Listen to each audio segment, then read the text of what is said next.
Pues muy buenos días a todos. Es una enorme alegría para mí poder estar en esta mañana con todos vosotros. Vamos a hacer lo que se llama hoy en día experimento social. ¿Sabéis lo que significa? ¿No? Vale, pues yo os lo explico rápidamente. En el retiro que tuvimos hace muy poco, estuve sentándome cada día con diferentes mesas. Un día con los niños, otro con los adolescentes, otro con los jóvenes, y otro con los adultos y otro con los mayores. Así, mientras pude. Y una de las cosas que me expresaron los más jovencitos era cuando subes al púlpito, nos pareces lejano. ¿Sabéis por qué? Por la ropa. Porque, claro, vestir con traje y corbata, pues a veces crea una cierta lejanía. Entonces, a los adultos les parece muy cercano ese, ¿verdad? Y yo hoy voy a hacer un experimento social. Así que con vuestro permiso, en esta mañana voy a cambiar mi vestimenta.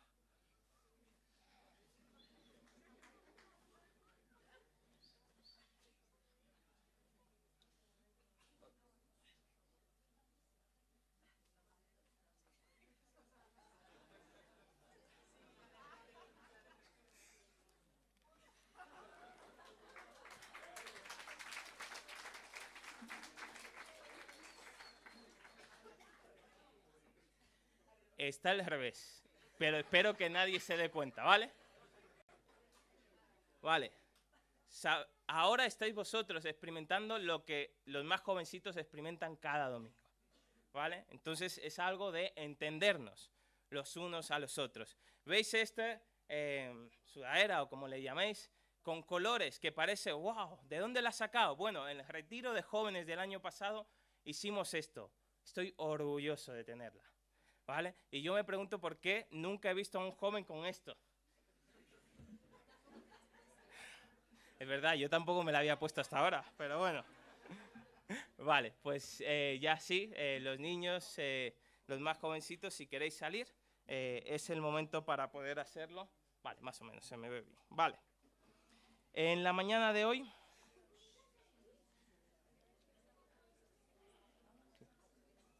Sí, ¿no?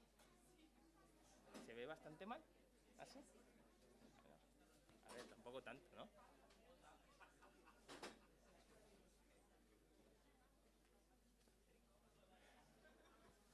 Por cierto, ya veis que estoy haciendo publicidad a República Dominicana, ¿verdad?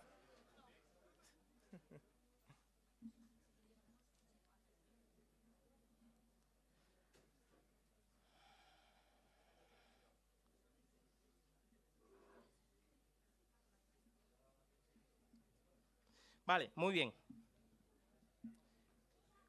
Pues de nuevo, muy buenos días a todos. Recordad que la semana pasada empezamos a hablar de un tema, empezamos la miniserie sobre el avivamiento. Un tema que no puedo evitar que me apasione, hermanos, que me apasione el tema del avivamiento. Y yo la semana pasada os di una definición. Uy, caras de no me acuerdo qué era el avivamiento, pero os lo voy a recordar, ¿vale? El avivamiento es un momento en el que Dios se mueve o en el que Dios actúa de una manera especial en medio de su pueblo, ¿vale? ¿Qué provoca eso? Pues que en los creyentes la fe sea revitalizada. ¿Os acordáis la semana pasada, por ejemplo, que pusimos el ejemplo de el vaso de agua? Nuestro querido voluntario Franklin casi lo mojo, o creo que lo mojé, pero es eso el avivamiento. Solemos vivir con un poquito de Dios. Cuando llega un avivamiento, nuestra vida se llena. Nuestra fe es verdaderamente, se apasiona, se enciende y tenemos ganas de poder hablar a la gente acerca de Dios. ¿Y qué sucede? Que cuando compartimos el Evangelio, entonces la gente cree y Dios es glorificado, tanto por la gente de la iglesia que ahora está apasionada por Él, como por la gente que empieza a creer en Él. Y la pregunta que yo hoy voy a intentar contestar es, ¿en España hemos vivido algo así alguna vez? ¿Ha pasado esto en España? ¿Ha habido un avivamiento en España en alguna ocasión? He estado este fin de semana en Madrid en unas conferencias en la cual el ponente, uno de mis autores favoritos, por cierto, lo primero que dijo fue: España nunca ha experimentado un avivamiento. Uno de mis autores favoritos, vuelvo a decir. Pues yo en esta mañana voy a contradecirle. Yo en esta mañana voy a intentar demostrar que la reforma protestante del siglo XVI supuso para España un avivamiento. Y antes de entrar en el tema, os voy a decir como curiosidad. En la Biblia encontramos algunas referencias hacia España. Si nos vamos al Antiguo Testamento, aparece la palabra Tarsis, ¿vale? Que es aquella ciudad a la que Jonás huyó para no ir a Nínive, ¿os acordáis? Tarsis, vale. Pues hay muchos historiadores que identifican a esa ciudad Tarsis como España, ¿vale? Con una ciudad de España. Ahora, ¿qué sucede? Que sea esto cierto o no, pues en el Nuevo Testamento sí que tenemos referencias, dos explícitamente, en Romanos capítulo 15, en la cual el apóstol Pablo transmite su deseo, Romanos 15, versículo 24 y versículo 28, el apóstol Pablo transmite su deseo de poder ir a España. ¿A qué? A llevar el evangelio hasta el fin del mundo conocido en aquel entonces. No sé si alguno ha estado en Galicia, en un pueblo llamado Finisterra. ¿Sí? Vale, pues el nombre literalmente significa fin del mundo. ¿Vale? En aquellos tiempos de los primeros siglos se creía que en España estaba el final del mundo, literalmente. Y esto es lo que significa el nombre de esta ciudad, pueblo, ¿vale? Pablo quería llevar el evangelio allí. Y no sabemos, o al menos yo no puedo decir si verdaderamente Pablo llegó a España, llegó a Finisterra o fue a otra ciudad. Lo único que tengo que decir es que si Pablo vino alguna vez a España, los de Tarragona ya se lo han adjudicado.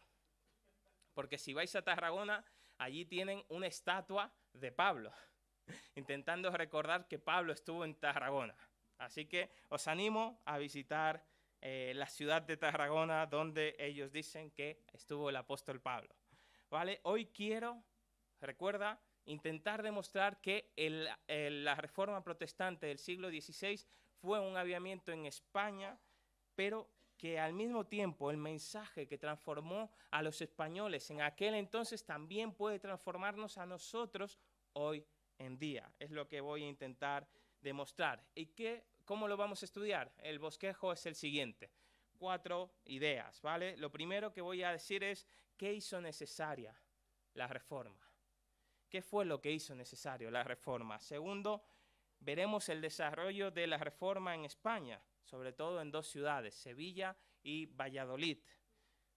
Tercero, vamos a ver la oposición que tuvo la reforma, cómo fue tristemente aplastada por la Inquisición. Y finalmente terminaremos hablando del legado que nos ha dejado la reforma en España. Así que empecemos por el primero. Abrid vuestras Biblias en el libro del profeta Habacuc, que lo estuvimos viendo la semana pasada, Habacuc, capítulo 2, versículo 4. Si alguien quiere abrir un poquito las ventanas por el ambiente, también aprovechemos, quizás no del todo, pero un poquito. Habacuc, capítulo 2, versículo 4. Dice, he aquí aquel cuya alma no es recta se enorgullece. Y atención aquí, mas el justo por su fe vivirá. Son estas últimas palabras, el justo por su fe vivirá, las que provocaron la reforma protestante del siglo XVI. Y es que, haciendo un poco de un recordatorio de la historia de la iglesia cristiana nace en Hechos capítulo 2, con el descenso del Espíritu Santo. A partir de ese momento los discípulos empiezan a predicar el evangelio y lo extienden por todo el Imperio Romano. Sobre todo, muy destacable la labor de Pablo con sus famosos viajes misioneros, ¿verdad? Para llevar el evangelio a muchos lugares. Después de esto se empiezan a escribir las cartas del Nuevo Testamento para dejar un registro escrito de los hechos de Jesús, de sus palabras y de la doctrina que tenía que creer la iglesia. La última carta que se escribió, ¿cuál fue? Apocalipsis. Apocalipsis, ¿verdad? Estamos hablando del año 96 después de Cristo. A partir de ese momento mueren los apóstoles, la iglesia sigue creciendo, surgen herejías, la iglesia es perseguida, etc. Ahora, quedaos con este dato. Año 313. 313. ¿Qué sucede? Se proclama el famoso Edicto de Milán. Así es como se conoce por el emperador romano Constantino, que une la iglesia cristiana con el Estado, ¿vale? La iglesia hasta ahora había sido perseguida y estaba prohibida, pero en ese momento la iglesia cristiana deja de estar prohibida y es apoyada por el Estado. Es la famosa unión del Estado y la iglesia. Y la iglesia cristiana entonces pasa de ser perseguida, adivinad a qué, a perseguir a todos los demás. A finales del siglo IV. Desde ese momento, año 313, en el que la iglesia y el Estado unen sus caminos, el cristianismo se fue poco a poco corrompiendo, ¿vale? La avaricia, el poder. La iglesia pasó de ser la institución que proclamaba el evangelio, que ofrecía salvación y vida eterna en Cristo Jesús, a ser una religión estatal, institucional, dirigida por las élites y utilizada por las monarquías para perpetuar su poder.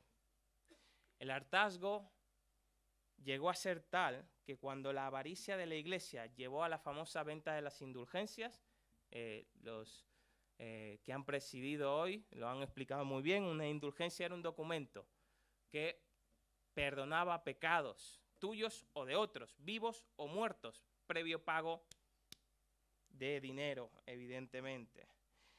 ¿Qué sucede? Que hubieron personas que al estudiar Romanos, que al estudiar esas palabras que hemos leído en Habacuc, de el justo por su fe vivirá, esto también lo dice Pablo en Romanos 1:17, eso fue lo que llevó a muchas personas, pero sobre todo destaca Martín Lutero, a clavar sus famosas 95 tesis en Alemania para denunciar la corrupción de la Iglesia Católica Romana. Ahora, vamos a España. En España, en el siglo XVI, a comienzos de siglos, ya había varios grupos que también estaban hartos de la corrupción de la Iglesia. Os voy a dar algunos nombres: judíos conversos, alumbrados, místicos y erasmistas, entre muchos otros, fueron un suelo fértil donde las ideas de la Reforma pudieron crecer y ser aceptadas.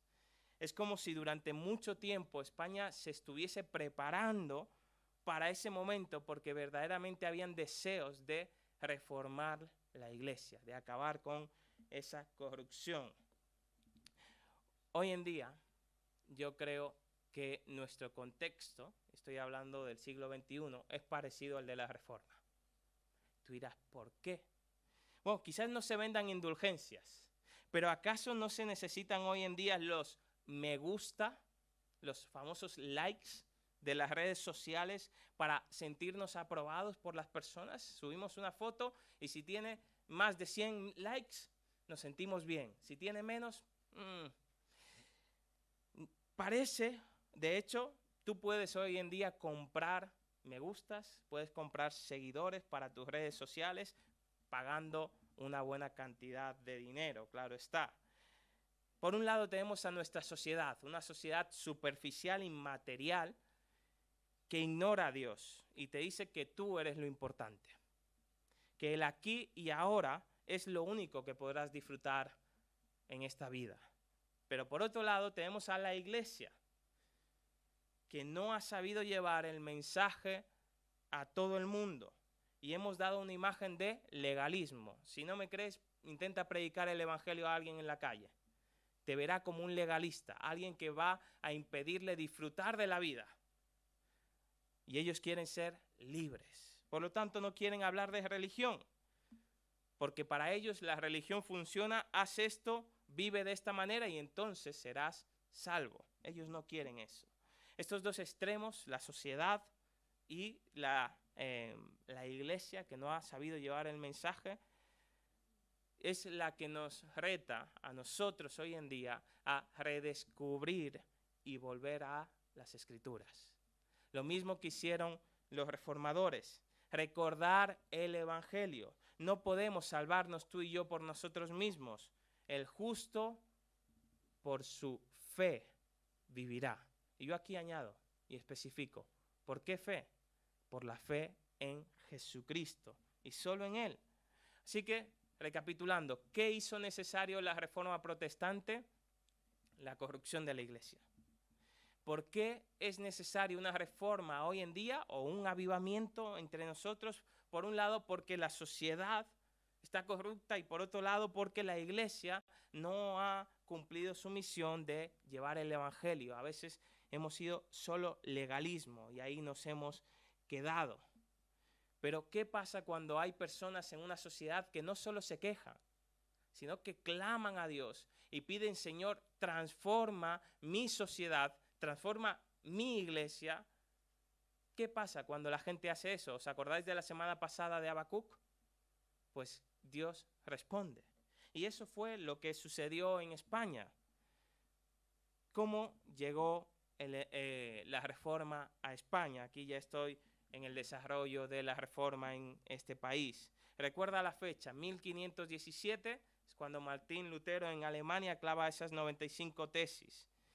Pero no sabemos exactamente ni cómo, ni con quién, ni cuándo exactamente empezó la reforma en España. Lo que sí que sabemos es que ya en los años 1520, es decir, solo 3 años después de que Martín Lutero empezara en Alemania, ya se pueden encontrar registros de literatura reformada en España. ¿Os habéis preguntado alguna vez por qué nos llamamos protestantes? Pues os lo explico muy brevemente. Somos protestantes porque después de que Lutero en el 1517 clavara esas 95 tesis, en Alemania él recibió el apoyo de los famosos príncipes de diferentes lugares, ¿vale? ¿Qué sucede? Que en el año 1530 el emperador les quiso quitar la libertad religiosa, vamos a decirlo así. Estos príncipes protestan, y a partir de ahí a todos los que abrazaron las ideas reformadas se les llamó protestantes, debido a que en el año 1530 los príncipes de Alemania protestaron debido a que se les estaba quitando la libertad religiosa, a grandes rasgos, ¿eh? Pero ya os digo, en España ya en la década de 1520 tenemos a gente que ha recibido libros, literatura reformada, que había venido de otros países. En España la reforma es aceptada y acogida principalmente por 3 colectivos, ¿vale? Estos son los intelectuales, gente estudiosa, porque eran quienes entendían el griego, el hebreo y el arameo, las lenguas originales de la Biblia. Segundo, por los nobles, los adinerados. Estos fueron los que podían comprar, podían viajar a otros lados y empaparse de esas ideas y aceptarlas. Y por último, los religiosos. Eran las personas que tenían acceso a las Biblias. ¿Y dónde triunfó la reforma? Principalmente en 2 ciudades, Sevilla y Valladolid. ¿Por qué estas 2 ciudades? ¿Te lo has preguntado alguna vez? Bueno, Sevilla porque en el siglo XVI fue una de las ciudades más importantes y con mayor población de España. Después del descubrimiento de América en 1492, Sevilla se convierte en uno de los principales motores económicos de España y una de las capitales de la modernidad europea. Entonces, las ideas que estaban llegando a otros países de Europa y que estaban transformando a la gente, también llegaron aquí. ¿Y dónde llegarían? Pues a las ciudades más grandes e importantes.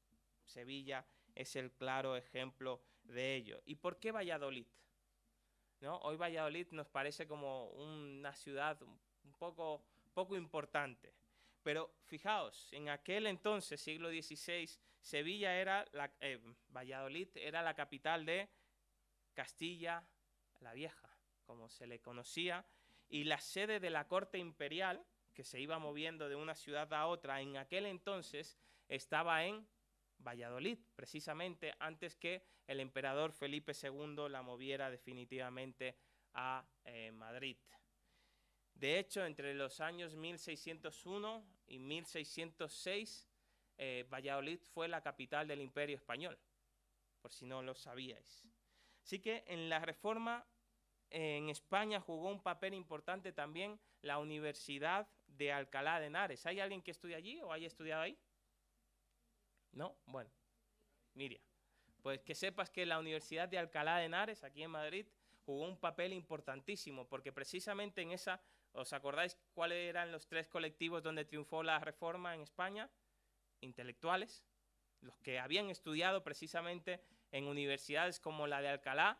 Luego se trasladaron a Sevilla, a Valladolid, y empezaron a compartir esas ideas con otras personas. En Sevilla, por ejemplo, la Reforma fue llevada o llegó a alcanzar a los niños, a mujeres, a religiosos, a laicos y a extranjeros. De eso hay mucha documentación, y perdonad si esto parece una escuela dominical, pero me parece importante y ya veréis por qué, ¿vale? ¿Cuán importante o cuán extendida llegó a ser la Reforma, tanto en Sevilla como en Valladolid o en otras ciudades? Bueno, os voy a dar dos testimonios que embarcan a, primero, un protestante, ¿vale? Y es Cipriano de Valera. ¿Os suena el nombre? Reina Valera. Bueno, pues Cipriano de Valera, ¿qué dice él acerca de cómo se estaba extendiendo la Reforma en aquel entonces? Él dice en su prefacio a la edición de su traducción de la Biblia que no había ciudad, villa o un lugar en España donde no hubiera alguien o algunos a quien Dios, en su infinita misericordia, no había iluminado con la luz de su evangelio. ¿Has escuchado? Que no había ciudad, villa o lugar donde no hubieran personas que estuvieran escuchando acerca de las verdades del evangelio transmitidas por los reformados. Ahora, alguien puede decir, eso es de un protestante. Pues ahora déjame darte el testimonio de 2 historiadores católicos. El primero, alguien que vivió muy de cerca, porque él escribe esto en 1603, Gonzalo de Illescas. Él dice, eran tan numerosos, y se está refiriendo a los protestantes, que si todavía se hubieran esperado 2 o 3 meses más en combatir esta plaga, esta peste se hubiera extendido por toda España y nos hubiera traído la desgracia más dura que jamás le habría herido. ¿Has escuchado lo que dice un católico? Que vivió inmediatamente en aquel entonces. Él escribe esto en el año 1603 de lo que había acontecido hace unos años. Pero si no es suficiente, déjame darte el último testimonio de un historiador católico también. Él es el jesuita Ludovico Páramo. Y él dice, si el Santo Oficio, está hablando de la Inquisición, no hubiera actuado con gran fuerza, la herejía luterana en un momento hubiera desbordado en toda España, porque en todas partes, en todos rangos y estados se encontraban hombres que estaban manchados de ella. ¿Has escuchado? En toda España, en todos los lugares, habían personas que estaban creyendo en las verdades que la Reforma estaba recuperando. Lo dice un protestante, lo dicen los católicos, la Reforma no solo llegó a 2 ciudades, estaba extendiéndose por toda España. La Reforma estaba destinada a triunfar en este país, hubiese cambiado todo. Lo sabían los historiadores. Y hermanos, ¿qué aprendimos la semana pasada con Habacuc? Que cuando la palabra de Dios es escuchada y atendida, nunca te dejará indiferente. ¿Cuál fue el mayor pecado de la iglesia? Esconder la palabra de Dios para sustituirla por las tradiciones. Porque la élite religiosa era la que tenía acceso a la Biblia. ¿Qué hacen los reformadores? Traducen la Biblia. Quieren que todo el pueblo, que todas las personas tengan acceso a poder comprender a Dios ellos mismos. Y cuando la gente escucha la palabra de Dios con atención, Dios obra. Y era lo que estaba sucediendo en España, como vimos la semana pasada. Hoy necesitamos con urgencia volver a predicar la Escritura con sencillez y profundidad. ¿Te ha pasado alguna vez que un predicador sube y te habla esta palabra en griego, esta palabra en hebreo, esta palabra en arameo, y te empieza a contar tantísimas cosas que te quedas no entendido nada? Bueno, pues es tarea del predicador aprender a predicar la palabra con profundidad, pero con palabras que te entiendan. La gente necesita escuchar la palabra. No necesitan alabar al predicador. ¡Wow! Mira cómo sabe griego. Mira cómo sabe hebreo. ¡Qué gran predicador! No, necesitan ver qué gran Dios. Es un predicador pequeño, sencillo, pero qué gran Dios está predicando. Me está hablando a mí. Y cuando eso sucede, creedme que Dios obra, Dios transforma los corazones. Nosotros hoy necesitamos volver a la sencillez y profundidad de las Escrituras. Hemos visto que la Reforma estaba extendiéndose por toda España, pero ¿qué sucedió? Tristemente se encontró con una gran oposición. Y aquí es el tercer punto. La Iglesia Católica Romana contaba con el Tribunal Eclesiástico del Santo Oficio de la Inquisición. Introducida por los reyes católicos, esta se encargó de perseguir, encarcelar, torturar y asesinar a todos aquellos que profesaban o enseñaban lo que ellos consideraban herejías, que dividían la ortodoxia católica. Y por supuesto, en aquel momento el enemigo tenía un nombre muy claro: luteranos. Para ellos, todos los que abrazaban las ideas de la Reforma eran luteranos y debían de ser perseguidos y llevados a juicio. En Sevilla y Valladolid podéis leer acerca de los numerosos autos de fe. Estos eran los juicios eclesiásticos para aquellas personas que no se retractaban ni adjuraban de su fe.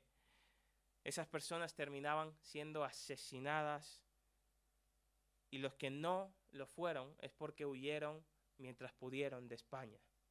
Esta fue la manera en cómo los frutos que empezaban a dar la Reforma en España fueron aplastados por la Inquisición y por la Contrarreforma, de la cual el emperador de turno, Felipe II, que gobernó desde el 1556 hasta el 1598, se convirtió en el paladín de la Contrarreforma. Famosa es su frase, y escuchadme con atención, porque nos permitirá entender hasta qué punto la Reforma fue perseguida en aquel momento. Está hablando Felipe II, emperador de España, y está hablando con uno de los reformadores en España llamado Carlos de Seso. Él está en la hoguera, a punto de ser quemado, y le pregunta a Felipe: ¿con qué me vas a dejar quemar o me vas a quemar?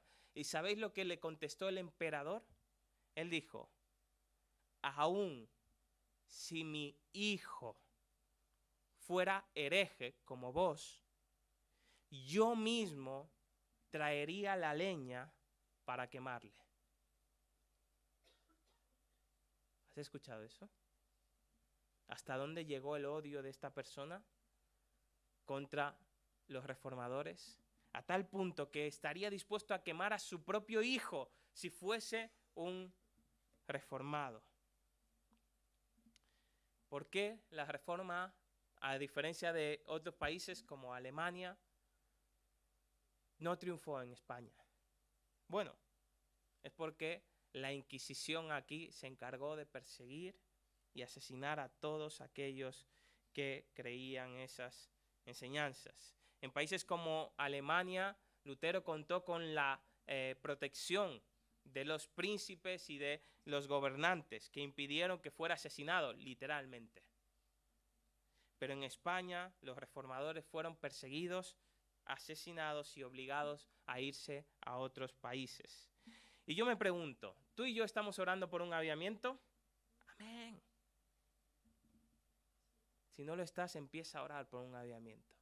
Pero la pregunta que yo te hago es, el avivamiento trae bendición, evidentemente, pero también trae persecución. ¿Tú y yo estaríamos dispuestos a soportar esa persecución a causa del avivamiento, a causa de nuestra fe? Recordemos la palabra de Jesús en Juan 15:20. El siervo no es mayor que su Señor. Si a mí me han perseguido, también a vosotros os perseguirán. Así que estamos orando por un avivamiento, yo espero que sí. ¿Estaremos dispuestos a soportar la persecución que traerá el avivamiento? Yo espero y pido a Dios que sí. Porque nuestro sufrimiento no es en vano. Y ahora veréis por qué. En España los reformadores sufrieron mucho, pero dejaron un legado que perdura aún hasta nuestros días. A pesar de la gran, y ya estoy en el último punto, a pesar de la gran persecución que sufrió en España la Reforma, vemos como personas como Casiodoro de Reina, que huyó de Sevilla y tradujo la Biblia en 1569 en Basilea, ni hablar de poder traducirla aquí, porque lo hubiesen matado si se hubiese quedado en Sevilla,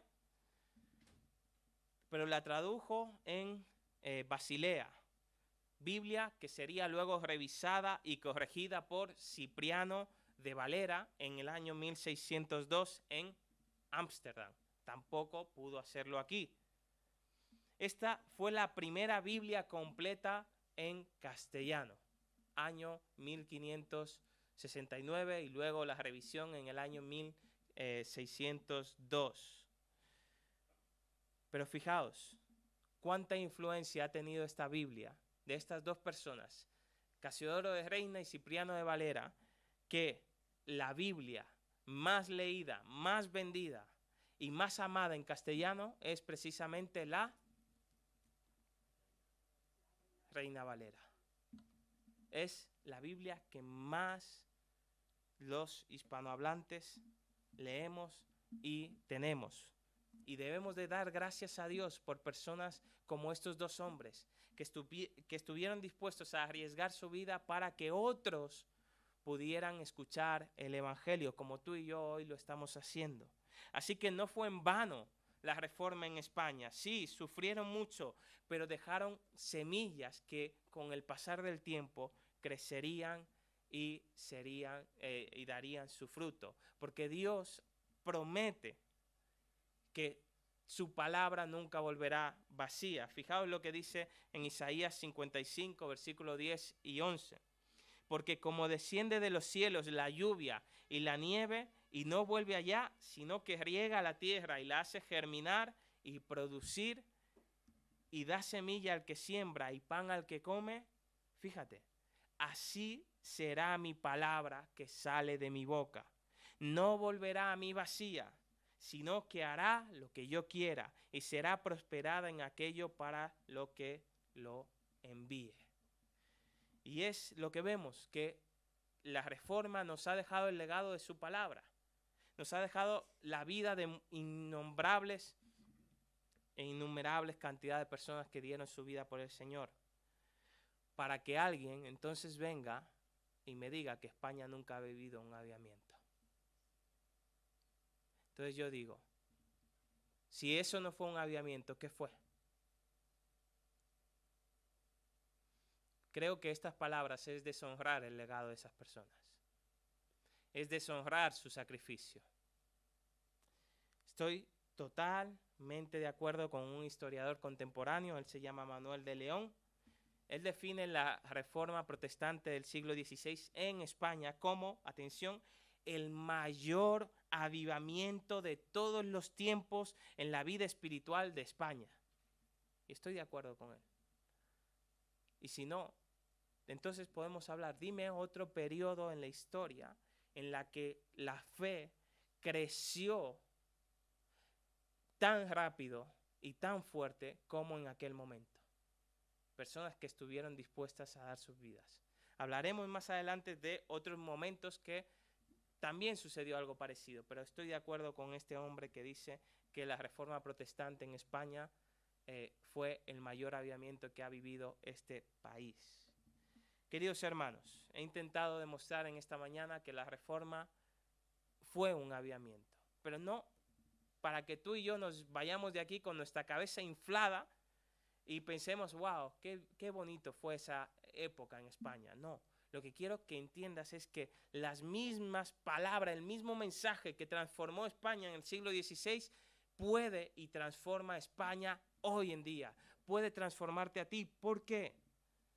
Porque cuando comprendemos nuestra necesidad de avivamiento, nuestra sociedad y la iglesia reconocemos que se han alejado de la sencillez del evangelio, entonces podemos pedirle a Dios: transforma mi sociedad, mi país necesita de ti, mi país necesita un avivamiento, mi iglesia necesita un avivamiento, yo necesito un avivamiento. En segundo lugar, lo que trajo el avivamiento en el siglo XVI en España fue la palabra de Dios. Y si tú y yo volvemos a traer la palabra de una manera sencilla, que la gente lo comprenda, si hace falta, vístete con una sudadera de colores y ponte una gorra. Si así te van a entender, hazlo. Pero predica la palabra. Predica, porque cuando la palabra es llevada, escuchada y atendida, Dios obra, Dios transforma los corazones de las personas. Así que haz lo que haga falta, pero predica la palabra y haz que ésta llegue a todas las personas.